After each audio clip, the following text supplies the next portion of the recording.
Hello viewers, আসসালামু আলাইকুম। সবাই কেমন আছেন? আশা করি ভালো আছেন। তো বন্ধুরা, চলে আসলাম আমি প্রথম রোজার ইফতারি নিয়ে। তো দেখতেই পারছেন এখানে চিকেন পরোটা আছে, চিকেন রোস্ট আছে, আপেল আছে, খেজুর আছে, শুকনা রুটি আছে আর ভাজি আছে এখানে। তো এগুলো আমার প্রথম রোজার ইফতারি। আর সব থেকে যেটা মজার খাবার সেটা হলো ঠান্ডা লেবুর শরবত। এটা আমার ফেভারিট একটা খাবার রমজান মাসে। তো অবশ্যই আমি এখানে একটা জিনিস ভুল করছি, দেখতেই পারছেন ভুলটা কি। এখানে তেল জাতীয় জিনিস আমি খাবারে ইফতারের আয়োজন করছি। তো প্রথম রোজা আমার বেবি আনতে বলছিল, সেগুলো আমি বাজার থেকে নিয়ে আসছি। তো পরবর্তীতে ইনশাল্লাহ এগুলো আমি আনবো না।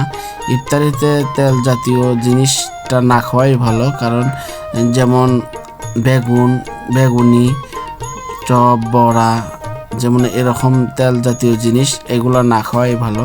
কারণ এগুলা খেলে আপনি সারাদিনের ইফতারের শেষে যখন এগুলা খাবেন তখন আপনার শরীরের জন্য উপকারী না, ক্ষতি হবে। আপনারা যদি পারেন ফল ফ্রুট খাবেন, তো পারলে 2টা শুকনো রুটি খাবেন ভাজি তরকারি দিয়ে। এগুলো আপনার শরীর স্বাস্থ্যের জন্য খুবই উপকারী।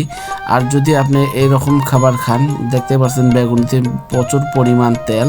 তো এই তেলগুলো আপনার শরীরে যখন যাবে পেটের মধ্যে বিভিন্ন ধরনের রোগ জীবাণু আক্রান্ত হবেন।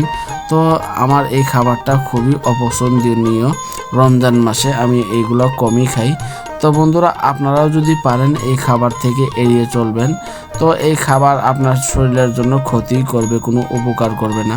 আর দেখতেই পারছেন আমার ওয়াইফ, সে রুটি খাচ্ছে।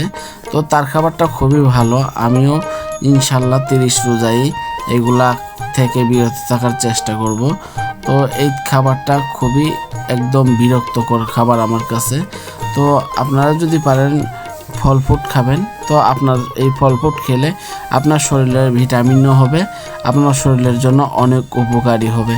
তো আমার চ্যানেলটা এখনও যারা লাইক দেন নাই, লাইক দিয়ে সাবস্ক্রাইব করে আমার পাশে থাকবেন। সবাই সুস্থ থাকবেন, ভালো থাকবেন। আল্লাহ হাফেজ।